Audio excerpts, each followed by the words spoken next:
I heard that in the K you can make a magnet. I could totally make a magnet, so... How do you do that, Heather? Yeah, I have my neodymium magnet. It's a little tiny strong magnet, and I have my paper clip, and I'm going to hit it against the magnet.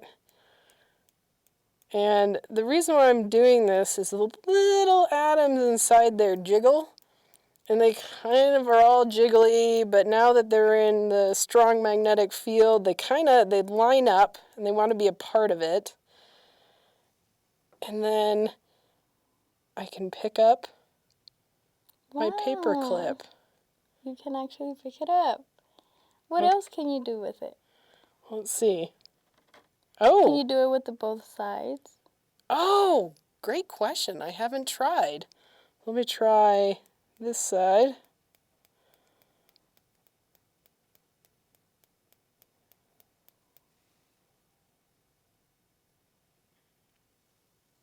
That totally works.